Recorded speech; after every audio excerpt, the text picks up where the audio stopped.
Bismillah, alhamdulillah, wassalatu wassalamu ala rasulillah wa ala alihi wa sahbihi wa man walah. Wa ashhadu an la ilaha illallah wahdahu la syarikalah wa ashhadu anna muhammadan abduhu wa rasuluh. Amma ba'd. Alhamdulillah, fi hadal yawm, yawmul ahad, sabi' wa isrun, 27 dari bulan Dzulqa'dah 1446 Hijriah.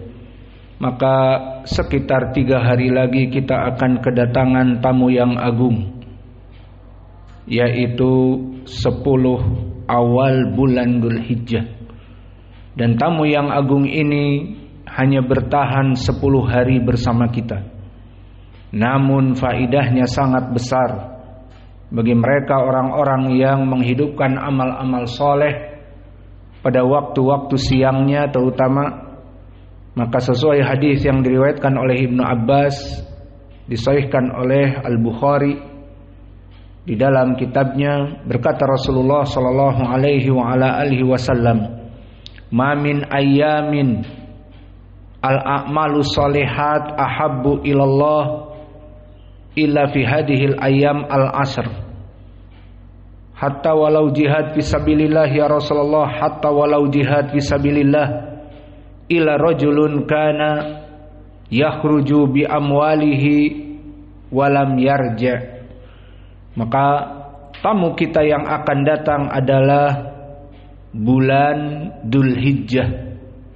Maka bulan Dzulhijjah di 10 awal, dari hari pertama sampai hari ke-10, hari Idul Adha, maka itu semuanya di sisi Allah hari-hari yang penuh dengan kecintaan Allah kepada hamba-hambanya dalam melaksanakan amal-amal soleh. Maka orang-orang yang berakal pada hari-hari itu, terutama di siangnya, melaksanakan amal-amal soleh, maka pahalanya berlipat ganda. Karena Allah mencintai seseorang hamba melaksanakan amal-amal soleh pada 10 hari tersebut.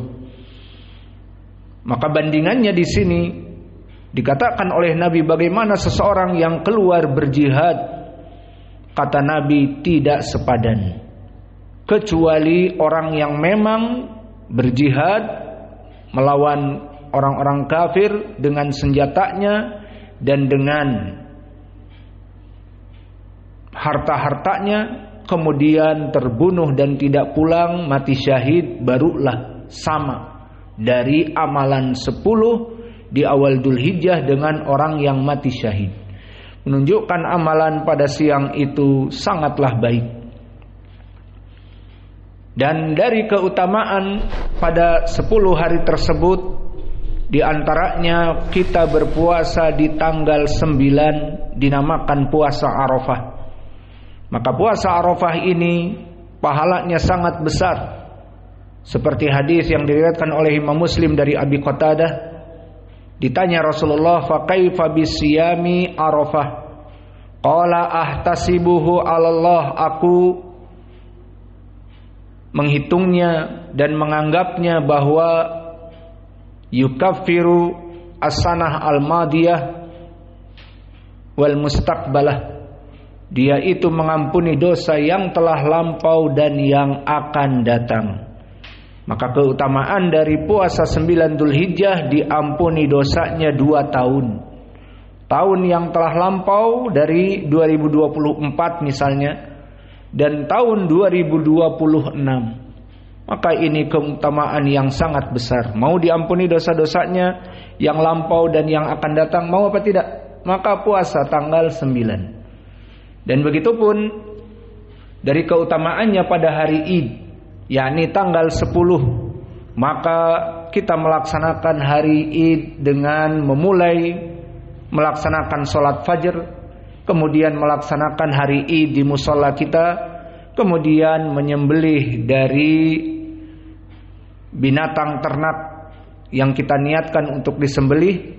Maka itu pun penutup dari hari yang agung tersebut dengan perayaan hari Id. Maka semuanya dipenuhi dengan amal-amal yang soleh. Lalu permasalahan di sini, Apa yang bisa kita laksanakan? Berbagai macam. Bisa berpuasa, maka barang siapa yang menginginkan kita kompak berpuasa di pondok ini dari hari 10, dipersilahkan. Para santri mengambil sahur dan berbuka bersama. Itu dipersilahkan, meskipun bukan wajib. Dan begitupun kita akan belajar dalam keadaan di siang hari, terutama ba'dal fajr, ba'dal duhur, ba'dal asr. Kalau mau istirahat maghrib karena malam bukan termasuk dari hari-hari yang terbaik, tidak apa-apa. Yang jelas di siang hari kita menggenjot dengan perbuatan-perbuatan yang baik. Maka tamu yang akan datang sebentar lagi ini, marilah kita memuliakannya. Memuliakannya dengan melaksanakan amal-amal soleh. Adapun pada kesempatan hari ini masih kita lanjutkan dari ayat-ayat Al-Qur'aniyah, maka dipersilahkan kepada ikhwah untuk mentasmi' 2 ayat. Yaqulu ta'ala fi kitabihil karim, fala wa rabbika la yu'minun hatta yuhakimuka fima syajara bainahum summa la yajidu fi anfusihim harajan mimma qadaita wa yusallimu taslima. Maka dari ayat kita menjaga dari ayat Al-Quran ini, ya ayat itu kan. Maka dari ayat yang berikutnya, yang kelima, dari pendalilan diwajibkan kita untuk menjaga sunnah-sunnah Nabi. Di ayat ini disebutkan fala wa rabbika. Maka sekali-kali tidaklah wa rabbika. Maka wawu di sini wawu qasam, bersumpah dengan sifat Allah rabbika. Wa rabbika, maka demi Rabb kamu. Maka Allah Jalla wa Ala mempunyai dari ayat ini sifat rububiyah. Apa makna sifat rububiyah? Allah itu adalah Rabb kamu. Allah itu adalah Rabb. Maka sifat rububiyah adalah sifat menciptakan dan sifat memiliki dari yang diciptakan, dan sifat mengatur segala sesuatu yang diciptakan. Maka di saat disebutkan di sini fala wa rabbika, maka tidaklah demi Rabb kamu Allah. Maka makna Rabb kamu, Allah itu mempunyai sifat Rabb 3 tadi. Dia yang menciptakan kita, dan yang memiliki kita, dan yang mengatur kita. Maka yang mengatur kita dari rizki kita, dari mati dan hidup kita kapan, dari kita besar, dari kita meninggal, semuanya diatur oleh Allah. Maka di sini Allah mensifatkan dirinya dengan Rabbika. Dan majrur Rabbika, kenapa? Karena dia wawu qasam, fala wa rabbika. Maka wawu di sini wawu qasam, menunjukkan di sini adalah sumpah. Fala, maka demikian tidaklah, wa rabbika, demi Rabb kamu. Dan sifat rububiyah bersifat umum dan bersifat khusus. Adapun yang bersifat umum, maka untuk semua makhluk yang Allah ciptakan, Allah itu adalah Rabb-nya. Seperti Allah berfirman, alhamdulillahi rabbil alamin. Segala puji bagi Allah yang menciptakan manusia dan jin dan semuanya. Maka di sini dinamakan rububiyatul amah. Ayat Al-Fatihah ini yang pertama, alhamdulillahi rabbil alamin, dibaca dengan qiraah Yaqub alaminah. Maka ini menunjukkan sifat rububiyah amah. Untuk orang kafir, bahwa dia adalah Rabb-nya. Untuk orang musyrik yang menyembah Lat, Uzza, Manah dan Hubal, Allah itu tetap Rabb-nya. Untuk orang-orang Hindu yang menyembah dewa-dewa, maka Allah itu tetap Rabb-nya. Maka ini makna sifat rububiyah secara umum. Dan di sini fala wa rabbika, maka tidaklah demi Allah Rabb kamu, di sini menginginkan sifat rububiyah secara khusus karena khitabnya la yu'minun, tidak beriman kaum muslimin sampai menghukumi Nabi Muhammad sebagai hakim. Maka di sini dohirnya rububiyah yang bersifat umum, dan makna rububiyah yang bersifat umum hanya kepada orang-orang muslim, menegaskan bahwa Allah yang menciptakan mereka untuk lebih mendekatkan. Maka oleh sebab itu di Al-Quran disebutkan juga, qalu amanna bi rabbil alamin Rabbi Musa wa Harun. Rabbi Musa wa Harun.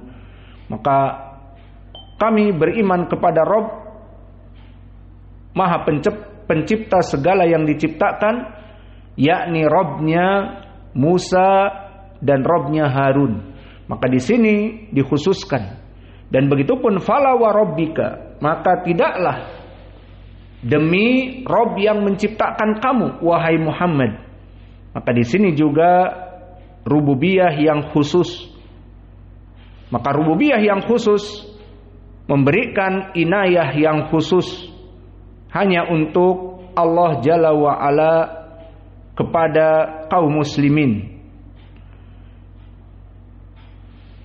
Fala wa rabbika la yu'minun, maka demi Rabb kamu tidaklah mereka itu beriman.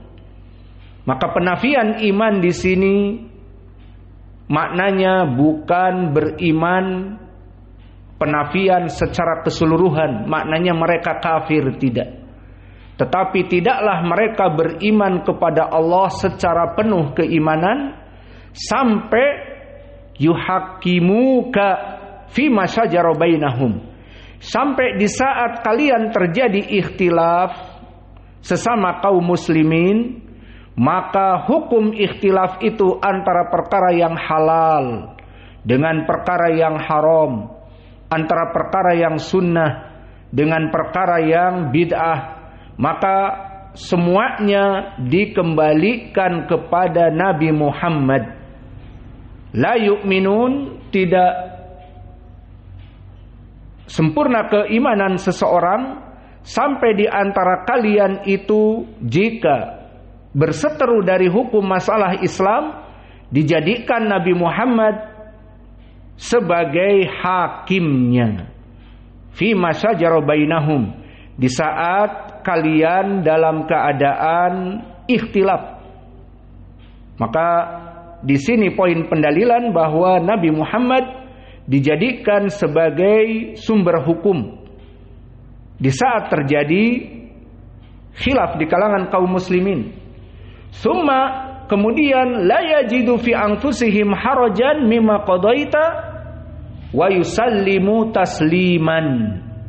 Dan juga di saat Nabi Muhammad dijadikan pemberi hukum, maka kalian tidak ada penolakan sama sekali dari apa yang diputuskan oleh Nabi, ini halal, ini haram. Wa yusallimu taslima, maka kalian semuanya sepakat kepada hukum yang dihukumkan oleh Nabi. Maka ayat ini dijadikan oleh Imam An-Nawawi juga pendalilan tentang kewajiban kita mengagungkan sunnah-sunnah Nabi, karena dijadikan sunnah Nabi itu bagi manusia, terutama kaum muslimin. Jika terjadi khilaf di antara manusia, maka dikembalikan kepada Allah, kepada Nabi Muhammad sebagai penentu dari hukum tersebut. Maka misalnya dalam permasalahan apa saja, misalnya permasalahan fikih ataupun permasalahan jual beli, ataupun permasalahan akidah, ataupun permasalahan akhlak, maka Nabi Muhammad itu dijadikan pedoman dan harus diterima. Maka contohnya hadis-hadis yang telah lewat saja tentang permasalahan akhlak misalnya. Maka Salman melihat saudaranya Abu Dzar dalam keadaan gulu beribadah.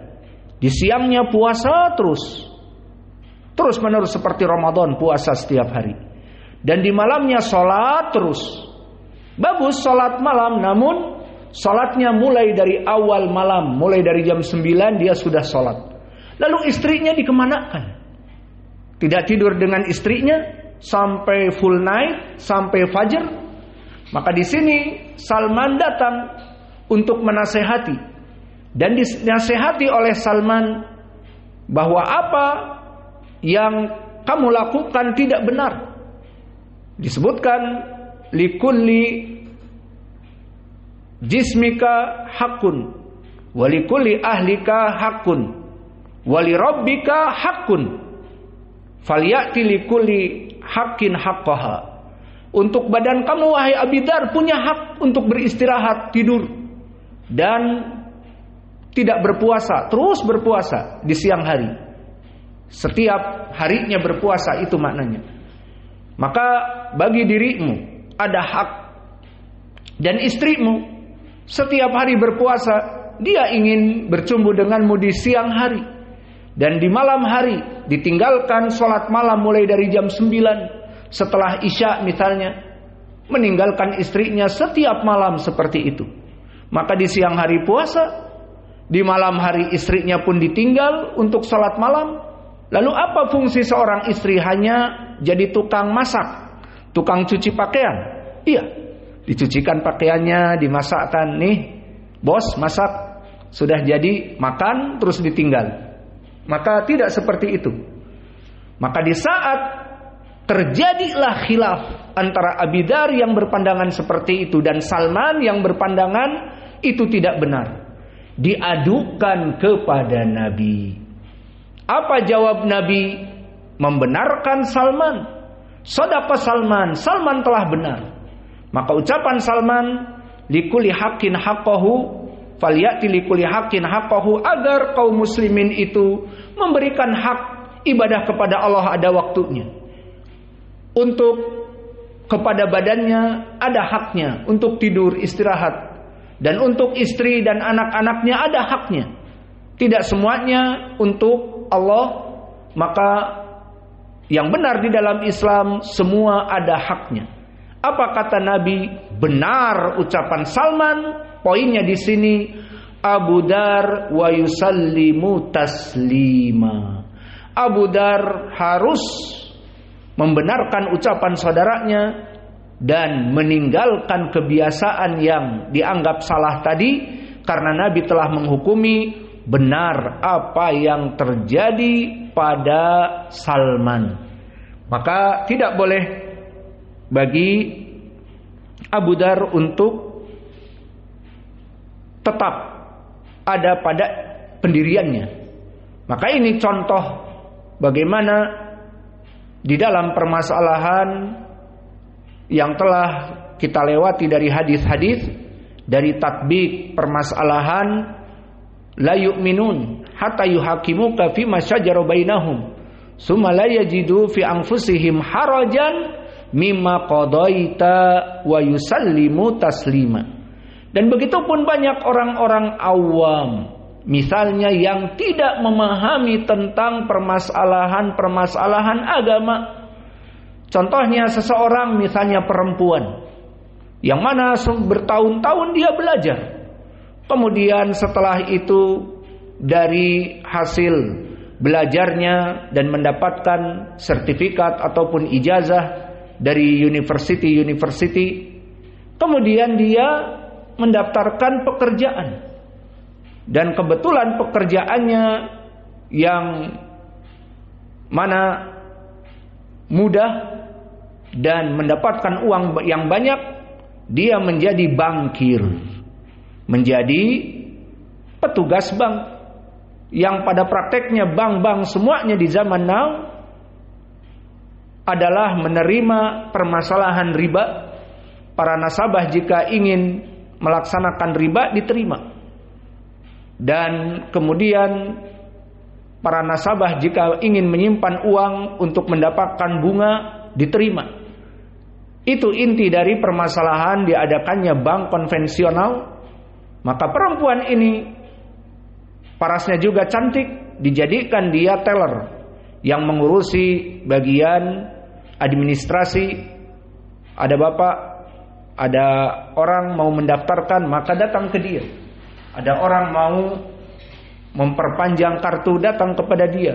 Ada orang mau menyimpan uang dan meminjam uang, ketemu dengan dia. Maka perempuan ini tidak mengetahui bahwa apa yang dia masuki dari pekerjaan itu haram.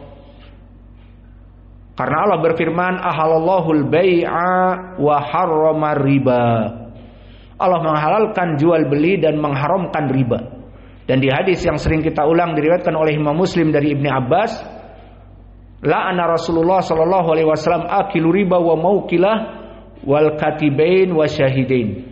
Nabi melaknat orang yang bekerja di banking terutama dalam permasalahan riba, dan orang yang meminjam riba, dan para pencatatnya, para teller yang menulis kesepakatan, bapak tanda tangan di sini dan seterusnya. Dan biasanya di situ perempuan-perempuan muda dan cantik, dan kemudian juga para syuhud, para saksi. Kalau sekarang tidak butuh saksi-saksian. Kalau zaman dulu butuh saksi tentang tanah yang dia miliki, saksi tentang mobil yang dia miliki yang kelak akan dirampas oleh bank jika tidak mampu melunasi utangnya. Kesimpulannya, perempuan ini tidak tahu. Maka setelah berjalan beberapa tahun mendapatkan jabatan yang tinggi dan uang, ada yang menasehati, "Anti tidak tahu anti sekarang bekerja di mana?" "Saya nggak tahu, yang jelas punya ijazah kerja di bank, gaji saya sebulan 50 juta, 70 juta, dan ditambah dengan bonus jika mempunyai nasabah yang tidak bisa lunas membayar utang, penalti saya mendapatkan persen, dan bagi yang diambil dari mobilnya ataupun diambil dari surat tanahnya saya pun mendapatkan persenan demikian dan demikian." Maka saya tidak tahu kalau itu haram. Itu jelas haram di Al-Quran, wa harrama riba, dan di hadis. Maka di sini perempuan ini dihadapkan dengan kenyataan. Kembali kepada ayat tadi, wala yuhakimuka fima syajara bainahum tsumma la yajidu fi anfusihim harajan mimma qadaita wa yusallimu taslima. Saudaranya yang baik memberitahu bahwa kamu sekarang sudah terperosok ke dalam limbah dosa. Berapa hari terhitung dosa, dan ini dosa besar. Kalau anti mati dalam keadaan ini su'ul khotimah, maka perang batin pada perempuan ini.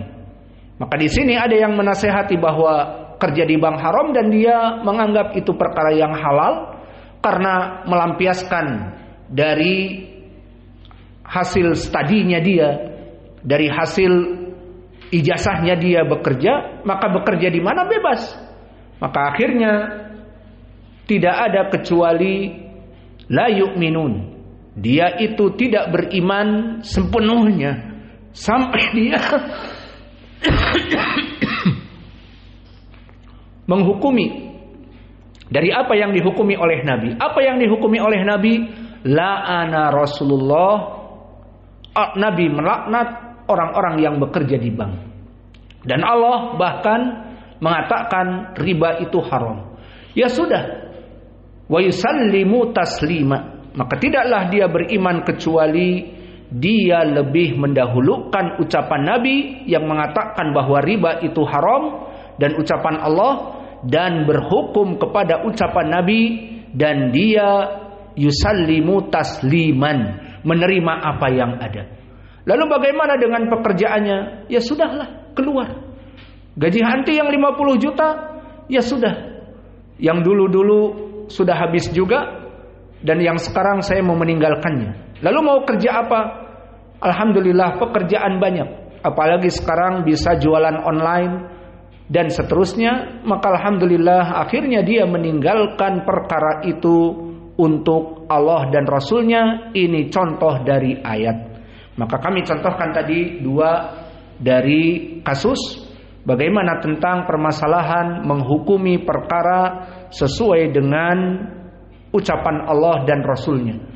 Maka banyak contoh-contoh yang lain, seseorang yang cinta kepada musik dan dia mempunyai kelompok band dan dia mempunyai pengikut dan dia mempunyai jumhur di podium-podiumnya, maka kemudian diberitahu bahwa musik itu haram.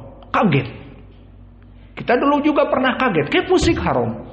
Padahal dai-dai yang pakai musik banyak di zaman itu, Roma Irama pakai musik, Satria bergitar, kayak haram. Lagian seperti subhat-subhatnya UAH dan yang lainnya, UAS. Kalau lafadznya ditanya UAS, wahai Ustadz, apa hukumnya musik? Kata dia, musik mau NRB, mau rap, mau dangdut, mau apa, yang jelas kalau lafadznya lafadz yang baik maka hukumnya halal. Namun kalau lafadznya buruk ya buruk. Jadi seperti itu fatwa-fatwa mereka. Maka mereka mengatakan seperti musik-musik yang pakai sholawatan tetapi diiringi musik halal. Yang haram bagaimana? Yang tidak diiringi musik pun kalau lafadznya haram ya haram. Kaif hada? Al-muhim banyak subuhat seperti itu. Maka contoh yang ketiga ini, orang ini kaget. Masa musik haram? Padahal musik yang saya ciptakan Allahumma sholli duk duk tak dan seterusnya misalnya. Kan Allahumma sholli ala Muhammad. Baik isinya. Iya, tapi musiknya haram. Lalu musik itu haram, na'am. Mana pendalilannya? Di Al-Qur'an dan hadis. Di Al-Qur'an Allah berfirman, wa minan nasi mayastarilah wal hadis liyudilla an sabilillah. Maka dari manusia ada yang membeli dari lahwal hadis, ucapan-ucapan yang melalaikan untuk menjauhkan diri dari jalan yang benar, dari jalan Allah. Ini di dalam Al-Qur'an ditafsirkan oleh Ibnu Abbas, dikatakan Ibnu Mas'ud juga, wallahi fa innaha al-ugniyah. Demi Allah bahwa yang disebutkan lahwal hadis di Al-Qur'an yang menyesatkan manusia dari jalan Allah itu adalah musik dan alat-alat musik. Ditafsirkan dengan sanad yang sahih di Musannaf Abdurrazzaq dan Musannaf Ibnu Abi Saibah dari Ibnu Mas'ud. Bahkan bersumpah, wallah itu adalah musik. Maka ini dari Al-Qur'an dengan tafsir as-sahabah. Lalu ucapan UAS kemana? Ya ke laut. Kita mementingkan Al-Qur'an daripada ucapan mereka. Iya. Maka di sini kembali, jika terjadi perbedaan seperti ustadz-ustadz juga dari Sulaiman orang Sumbar, dan dia dari kelompok Jama'atut Tabligh sekarang. Dulu dia penyanyi metal, bahkan death metal. Kemudian sekarang beriltizam namun kepada manhaj Jamaah Tabligh, dan Jamaah Tabligh tidak mengetahui sunnah dan mereka dalam keadaan bid'ah. Akhirnya berdakwah dengan menggenjreng gitarnya. Mana yang lebih parah coba? Dulu di panggung dengan dia sekarang berkata dakwah lewat musik. Mana yang lebih parah? Silahkan dijawab. Sekarang lebih parah. Karena al-bid'atu ahabbu ila iblis atau ila syaitan minal ma'asi. Kebid'ahan lebih dicintai oleh iblis dan syaitan dari kemaksiatan. Kenapa? Seseorang bermaksiat, hatinya merasakan ada sesuatu. Dan itu yang dulu kami mendapatkan hidayah. Di saat di panggung adzan asr terus main. Terus orang dilihat ada masjid, sholat. Kenapa kita tidak sholat? Mulai di situ ada di dalam hati ini hidayah. Bahwa ini adalah perbuatan yang buruk. Maka akhirnya orang yang melaksanakan kemaksiatan menyesal dan mendapatkan hidayah. Adapun kebid'ahan, maka sekarang dia berpendapat musik halal. Orang tua mati, orang muda mati, genjreng-genjreng. Si miskin mati, si kaya mati. Itu judulnya, semuanya mati. dakwahnya dia. Al-muhim, di saat dia menciptakan lagu itu begadang dan tur keliling misalnya kemana-mana dengan lagu itu, maka di situ dia menyanyikan lagu itu dengan genjrengannya dari alat-alat musik yang haram. Dia di sini lebih dicintai oleh iblis karena terjadi bid'ah. Dia menganggap itu ibadah. Lihat bedanya. Kalau dulu dia waktu menyanyi metal, mungkin liriknya tidak berbicara dengan agama dan meniru dari dan meniru dari musik-musik orang barat, maka dia merasakan di hatinya haram. Namun sekarang dia menciptakan lagu sendiri dengan syair-syair yang katanya baik, maka dia merasakan bahwa itu ibadah.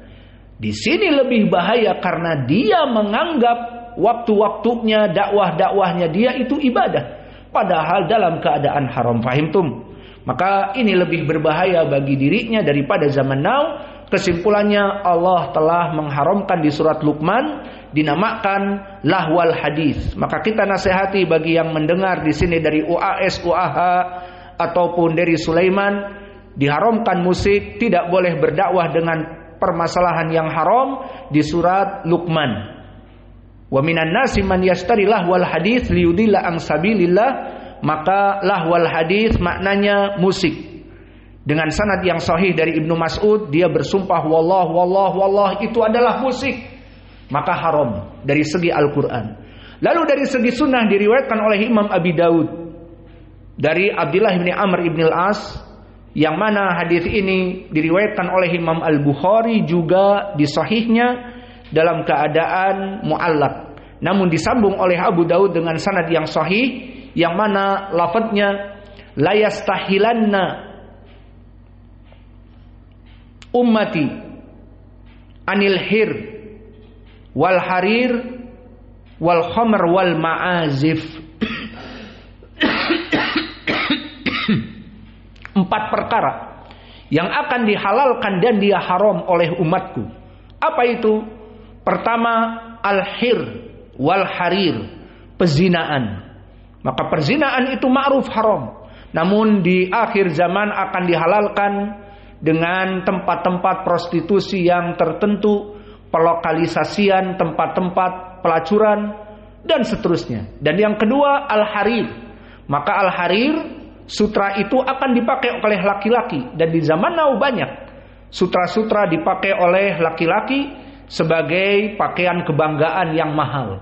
Seperti antum lihat juga, saya melihat banyak pemuda-pemuda atau itu hanya bukan emas. Saya lihat di Sumatera ini banyak orang-orang yang membawa anjing-anjing mempunyai kalung emas. Iya, Bu, benar itu emas. Bukan warna kuning sepuhan, bukan. Subhanallah. Seperti itu juga, emas itu haram untuk laki-laki. Maka saya melihat banyak orang-orang yang bawa anjing tanpa pakaian, tapi di lehernya emas, meskipun pendek tapi besar-besar. Saya cuma dalam hati, itu mungkin bukan emas 24 karat atau emas asli, hanya sekedar sepuhan atau kuningan. Maka banyak mulai dari sekarang para pemuda menggunakan emas, dan orang-orang yang menganggap dirinya kaya dan yang lainnya menggunakan emas. Maka laki-laki haram menggunakan emas seperti harir juga dari sutra. Ketiga, wal khomer. Maka khomer itu pun akan dihalalkan di akhir zaman, dan sekarang kita dapati khomer dijual di warung-warung. Dan yang keempat, al-ma'azif, dan alat-alat musik yang haram akan dihalalkan. Maka lihat sekarang kepada sekeliling kita. Di saat terjadi baralek gadang, terutama hari Sabtu, hari Ahad, kita mendengar sayup-sayup, duk-duk-tak, duk-duk-tak, duk-duk-tak. Nah, di mana? Setelah kita keluar ternyata di dekat pasar. Setelah keluar ternyata baralek gadang di sana. Terus, ini perkara yang haram. Nah, perkara yang haram, namun siapa yang melarang? Akhirnya sampai jam 12 malam mereka menyewa dari artis-artis baralek gadang dari lokal yang menyanyikan lagu-lagu dan seterusnya. Maka ini dihalalkan di zaman now. Dan dari mereka kayak dai-dai UAH, UAS dari Sulaiman, itu dai-dai kepada musik, itu pun mereka yang menyebabkan manusia-manusia menghalalkan. Dan sampai detik ini kita dengar di masjid sebelah kita, kalau asar ataupun pagi menyetel musik-musik, iya apa tidak? Masjid ini. Maka dari mana kok masjid bukannya menyetel Al-Quran atau adan tetapi atau salawatan, malah kaset Sibian atau siapa dia, yang jelas di situ dengan aliran musik tertentu, maka dikeraskan di masjid tersebut setiap hari Ahad atau biasanya Jumat sore dan seterusnya. Maka ini adalah perkara kemungkaran. Dari mana? Dari dai-dai seperti UAH, UAS dari Sulaiman yang menjebak manusia bahwa dakwah dengan musik itu halal dan musik bukan perkara yang haram, dan inilah yang akan mereka tanggung di hari kiamat kelak dari kesalahan-kesalahan yang ada di sini. Maka ini yang bisa kita berikan dari pelajaran hari ini. Wa naktafi ila huna wa jazakumullahu khaira wa barakallahu fi ilmikum. Subhanakallahumma bihamdika asyhadu an la ilaha illa anta astaghfiruka wa atubu ilaik.